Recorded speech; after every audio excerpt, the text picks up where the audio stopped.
மாடி தோட்டம் நான் ஆரம்பிச்சேன் பார்த்தீங்களா, அப்பத்துல இருந்தே காய்கறி கழிவுகள் உரத்தை என் பொண்ணு தான் செய்வாங்க. நான் இது வரைக்கும் பண்ணினதே இல்லை. ஒவ்வொரு நாள் காய்கறி கழிவுல கொண்டு வந்து அப்படியே கொட்டி போட்டுருவாங்க, மண்ணு போட மாட்டாங்க. அடுத்த நாள் திட்டு வாங்கிட்டு மண்ணு போட்டு மூடிட்டு போயிடுவாங்க. வீட்டுல தட்டுலயோ இல்ல ஒரு பாத்திரத்திலயோ அந்த காய்கறி கழிவை பார்த்தா அவங்களுக்கு ஆட்டோமேட்டிக்கா ஏதோ ஒரு என்ன சொல்றதுன்னே தெரியாது, அவங்களே எடுத்துட்டு மாடிக்கு ஓடிடுவாங்க. ஸோ அந்த மாதிரி நான் வந்து அவங்கள பழக்கி வச்சிருக்கேன். ஊர்ல இருந்து மாட்டு சாணம் எடுத்துட்டு வந்தோம் பார்த்தீங்களா, ஊர்ல பயங்கரமா வெயில் அடிக்குங்க. அந்த வெயில்ல என்ன பண்ணோம், மாடு போடுற சாணங்கள்லாம் 2 to 3 நாள்லயே வறட்டி ஆயிடும். ஸோ அந்த வறட்டியை வந்து உடச்சி தொட்டிகள் மேல போடுறோம்னு வச்சுக்கோங்களேன், அப்படியே அது ஒன்றே கிடக்குங்க. சத்துக்கள் போய் அந்த தொட்டில இருக்க செடிகளுக்கு சேரவே சேராது. என்னோட வழக்கம் என்ன அப்படின்னா, பொதுவா இந்த மாதிரி வறட்டியை கொண்டு வந்தா ஒரு டப்ல நான் இப்படி காமிக்கிறேன் பார்த்தீங்களா, கம்போஸ்ட் பண்றதோ இல்ல காலி டப்பாவோ இந்த மாதிரி 3 வச்சிருக்கேன். அதுல கொட்டி மண்ணு போட்டு நல்லா மூடிடுவேன். அதுக்கப்புறம் தண்ணி தெளிச்சுட்டே வருவேன் தினமும். ஒரு 1 மாசம் 1.5 மாசம் கழிச்சு பார்த்தா அப்படியே பூ மாதிரி உதிர்ந்திருக்கும்.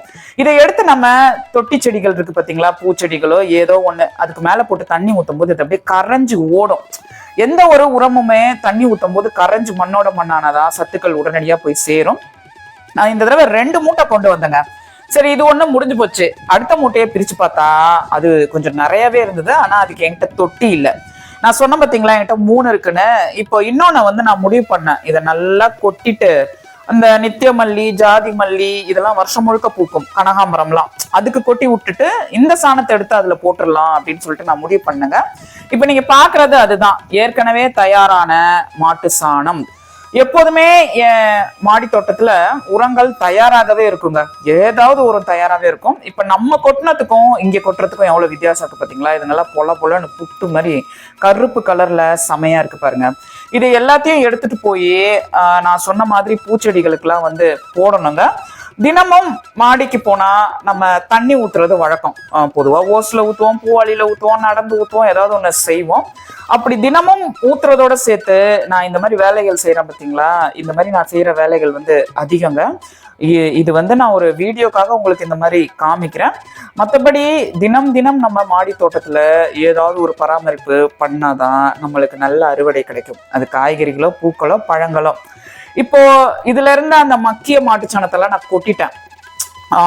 பூச்செடிகளுக்கு போட்டது போக மீதி இருந்ததுன்னு வச்சுக்கோங்களேன். இப்பதான் ஒரு புடலங்காய் நல்லா வந்துட்டு இருக்கு, இப்பதான் ஒரு சுரக்காய் நல்லா வந்துட்டு இருக்கு, கத்திரிக்காய் இப்பதான் பூ வைக்குது அப்படின்னா அந்த மாதிரி செடிகளுக்கு கொண்டு போய் நான் போட்டுருவேன்.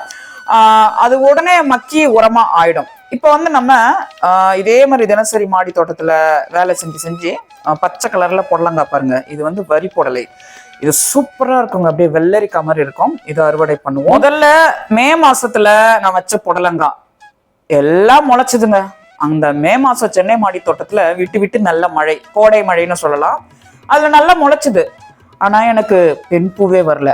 புடலங்காய் செடி பொறுத்த வரைக்கும் எடுத்ததும் பெண் பூ வராது, நிறைய ஆண் பூ வரும். அதே மாதிரி நீட்டமா நீண்டுகிட்டே போயிட்டே இருக்கும், அது பாட்டுக்கு ரொம்ப தூரம் போயிட்டே இருக்கும்.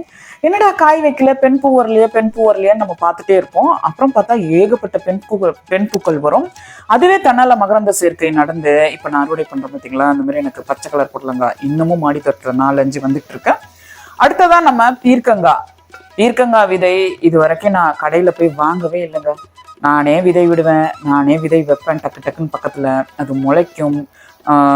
சூப்பரா இந்த மாதிரி இது பனிக்காலத்துக்கு உண்டான காய்கறின்னு சொல்லவே முடியாது. நான் இப்ப அறுவடை பண்றதெல்லாம் இதெல்லாம் வெயில்லவே ஜரூரா வருங்க.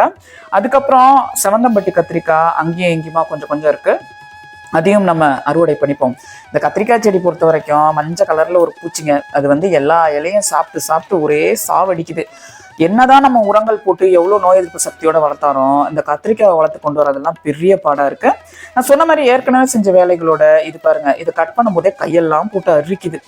இருந்தாலும் என்ன பண்றது, எல்லாத்தையும் கட் பண்ணி அந்த தோட்டத்துல மட்டும் வச்சுக்கவே கூடாது. ஒண்ணு குப்பையில போட்டுடணும், இல்லைன்னா எரிச்சிடணும். பச்சை இலை எரிக்க முடியாது, அதனால எங்கேயாவது தூரம் தூக்கி போட்டுருங்க. இது அங்க இருந்தா இருக்கிற கத்திரிக்காய் செடிகள், 10 செடிகள் எல்லாத்தையுமே வந்து நாசம் பண்ணும். இது கிளியர் ஆயிடுச்சுங்க. கிளியர் ஆயிட்டு நல்லா தண்ணிலாம் ஊத்தியாச்சு. மறுபடியும் பூக்கள் அறுவடை பண்ணிட்டு வந்தாச்சு.